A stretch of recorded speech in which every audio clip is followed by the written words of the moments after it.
Step back into 1932 with I Am a Fugitive from a Chain Gang, a classic Hollywood film that's not just a piece of history, but a gripping tale that keeps you on the edge of your seat. No need for fancy words or elaborate descriptions. This is a story that speaks for itself. The movie follows a man who finds himself wrongfully convicted and sentenced to a brutal chain gang. As he struggles for freedom, the narrative unfolds with shocking twists, heart-wrenching moments, and unexpected humor. Yes, you read that right, humor in a story like this. Now think about it. Are there any lesser-known facts or anecdotes about this movie that fascinate you?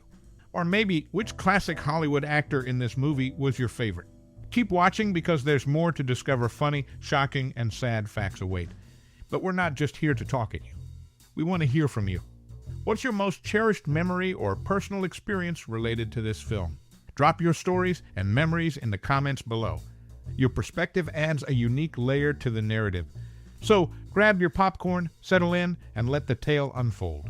There's a lot to unpack, and we're excited to journey through it with you. In 1932, a cinematic masterpiece emerged, captivating audiences and leaving an indelible mark on the era. I Am a Fugitive from a Chain Gang.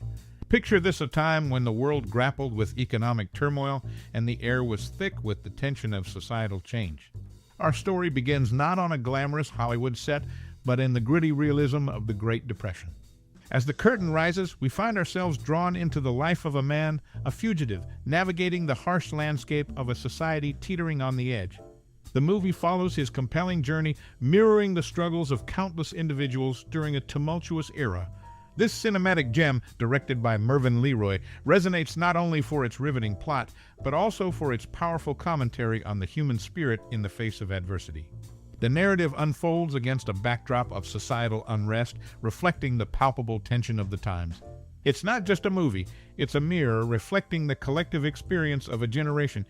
I Am a Fugitive from a Chain Gang stands as a testament to the resilience of the human soul and a scathing critique of a system that sought to shackle it. The character's plight mirrors the struggles of many who found themselves caught in the unforgiving web of societal expectations and injustices. This cinematic journey isn't merely a snapshot of the 1930s, it's a timeless exploration of the human condition. The film's significance lies not only in its portrayal of a specific era, but also in its ability to transcend temporal boundaries, leaving an enduring impact on generations of viewers. As we immerse ourselves in the narrative, we witness the artistry of storytelling that transcends mere entertainment.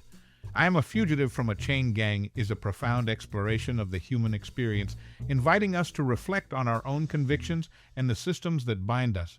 In conclusion, this 1932 cinematic gem invites us to ponder the resilience of the human spirit and the societal constructs that can either uplift or oppress.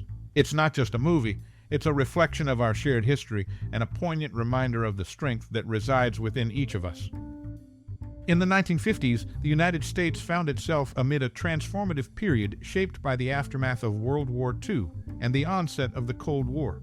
This era was characterized by a burgeoning economy, the rise of suburbia, and the pervasive fear of communism. Social norms were conservative and conformity was encouraged. Against this backdrop, the 1932 film I Am a Fugitive from a Chain Gang gained renewed relevance. The movie reflects the disillusionment and skepticism prevalent in the 1950s, mirroring the general mistrust of institutions and authority figures. The protagonist's struggle for justice after being wrongly imprisoned taps into the broader societal concern for individual rights and freedom during this era. The film's exploration of corruption within the legal system resonated with audiences who questioned the fairness of institutions, echoing the anti-establishment sentiments of the time. The economic prosperity of the 1950s also played a role in shaping the film's themes. The post-war economic boom created a stark contrast between the perceived American dream and the harsh reality faced by the movie's protagonist.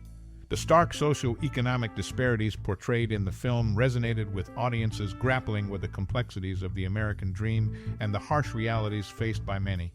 Moreover, the movie touched upon racial and social issues that were becoming increasingly relevant in the 1950s. The civil rights movement was gaining momentum, and the film's portrayal of injustice drew parallels to the racial tensions of the time. The struggles depicted in I Am a Fugitive from a Chain Gang reflected the broader societal challenges related to civil rights, equality, and justice. In essence, the cultural and historical context of the 1950s provided a fertile ground for I Am a Fugitive from a Chain Gang to address themes of justice, individual rights, and societal disillusionment. The film's narrative, grounded in the struggles of its protagonist, resonated with audiences navigating the complexities of a changing America, making it a poignant reflection of the era. Filmed in an actual quarry in Chatsworth, California, the rock-breaking scene in I Am a Fugitive from a Chain Gang offers a gritty authenticity. The controversy surrounding the film resulted in the pardon of its protagonist, Robert E. Burns, who was still on the run when it premiered. During production, the U.S. turned its back on First World War veterans, facing unemployment and homelessness amid the Depression. A month after President Herbert Hoover's order to suppress 8,000 protesting veterans in Washington, D.C., clashes ensued, leaving 2 police officers and 2 veterans dead. This backdrop adds a layer of societal tension to the film. The stark reality depicted in I Am a Fugitive from a Chain Gang mirrors the harsh aftermath of war and economic downturn, capturing a moment in history when justice and empathy collided with societal neglect.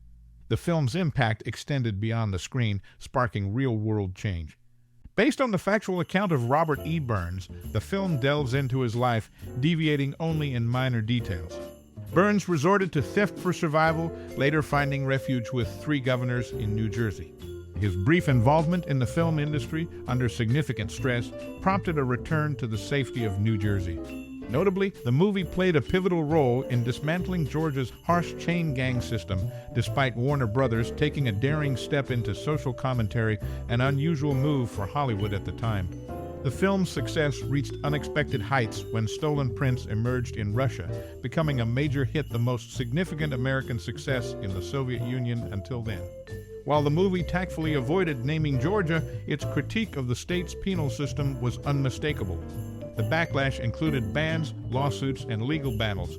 Despite Georgia's relentless pursuit of Burns and barring the film's director and studio head from the state, the legal wrangling ultimately proved futile. The impact, however, extended beyond the screen, triggering protests and contributing to the reform of barbaric prison practices. In summary, I Am a Fugitive from a Chain Gang not only recounted Burns' story, but also played a crucial role in reshaping societal perspectives, making Warner Brothers a trailblazer in socially conscious filmmaking. Paul Muni, the lead actor in the film, took an active role in researching the penal system for authenticity. He directed Warner Brothers' research department to gather information from various sources, including books and magazine articles. Muni went further by meeting California prison guards, including one from a southern chain gang. Although he proposed meeting a current Georgia guard or warden, Warner executives rejected the idea. Once the film wrapped up, Robert E. Burns, the real-life protagonist, vanished. Reports suggested his capture and extradition to Georgia after the film's release, but records indicate he was never apprehended. In 1945, Burns returned to Georgia at the governor's assurance.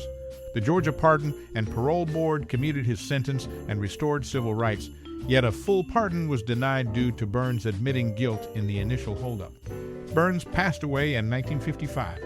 Interestingly, James Cagney was initially cast as James Allen, but later dropped out of the project. In summary, the film's lead actor delved into extensive research, including interactions with prison guards, to ensure an authentic portrayal of the penal system. Robert E. Burns, the real-life figure, remained elusive after the film's completion, eventually returning to Georgia in 1945. James Cagney's initial casting as James Allen is another noteworthy aspect of the film's history. In the making of I Am a Fugitive from a Chain Gang, a notable anecdote surrounds the film's final fade. Director Mervyn LeRoy's initial plan for a blackout after the last line changed unexpectedly. A blown light during rehearsals led to a slow fade, starting just before the final line. Some debate the authenticity of this story, suggesting it might be a post-production fabrication. However, the shooting script, finalized before filming, describes the scene exactly this way. Despite a less than impressed first meeting between Paul Muni and LeRoy in Jack L. Warner's Burbank office, the director and star forged a close friendship. At Muni's 1967 funeral, the only industry figures present were LeRoy and Muni's agent.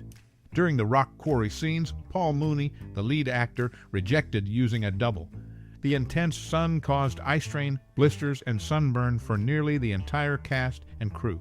These behind-the-scenes details shed light on the film's production, showcasing unexpected turns and the camaraderie that developed between its key figures.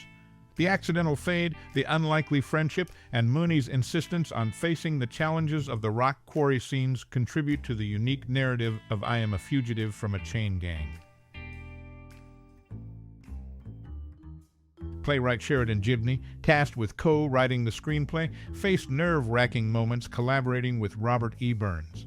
Burns, startled by nearby gunfire during productions, would instinctively seek refuge, prompting Gibney to reassure him that it was just part of filming. Despite initial reservations from the Warner Brothers story department, Jack L. Warner and Darrell F. Zanuck, personally invested in the project, overruled objections. The department's report, emphasizing potential censorship issues due to the story's violence and the anticipated uproar in the Deep South, did not deter Warner and Zanuck, who gave the project their approval. Director Mervyn LeRoy's decision to cast Paul Muni was swift and decisive. After witnessing Muni's performance in Counselor at Law, LeRoy wired studio executives, declaring, "This is our man." Muni's portrayal of the lead character added depth to the film's narrative.